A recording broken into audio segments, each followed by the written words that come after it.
This country is on the brink of a loss that will be felt in communities west to east and north to south.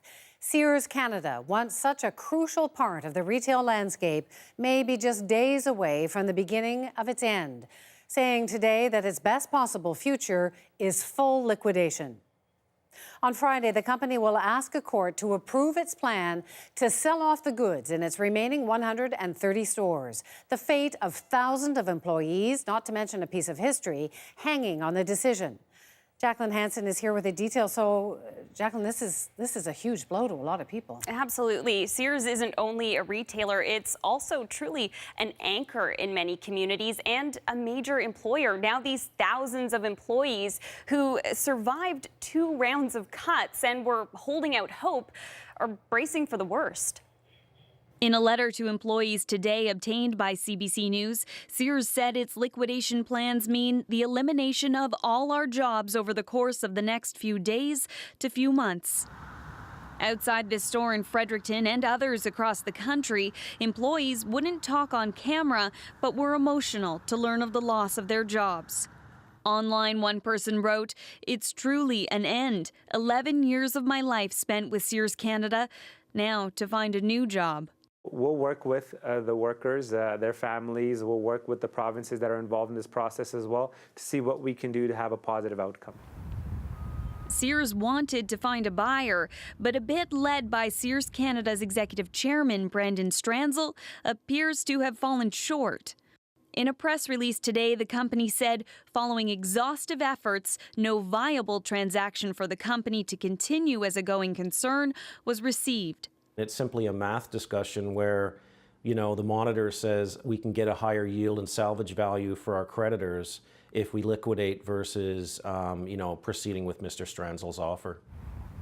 And when it comes to getting the most value for creditors out of what is left, it's all about timing to cash in on the holiday season. For retailers, a lot of them, about 50% of their sales are from now to the end of the year. And as you said, if you miss that window, you're gone.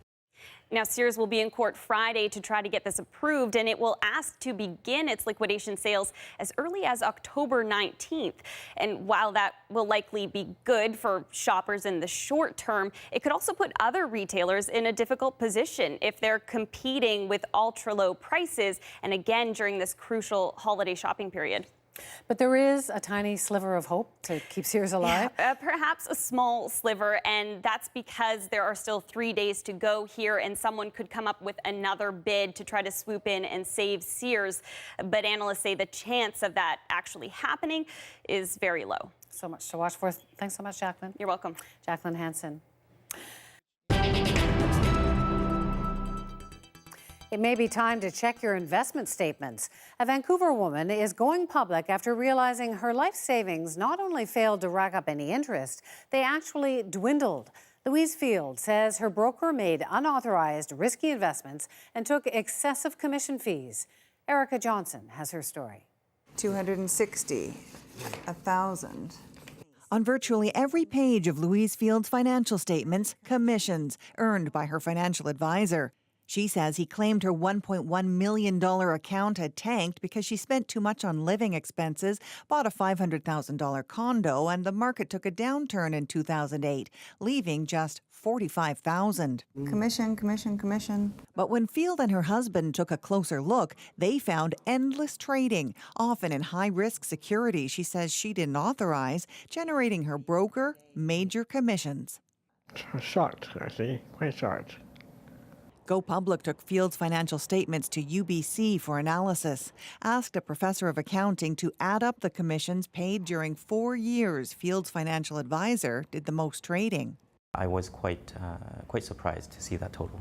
According to his calculations, the broker generated over $250,000 for himself and his firm, often investing in high-risk stocks Field says she didn't authorize. One particular company was bought and sold and then bought and sold again over a short period of time. Field is now suing her financial advisor. In his statement of defense, amongst other things, he claims all trading was done with his client's knowledge and consent.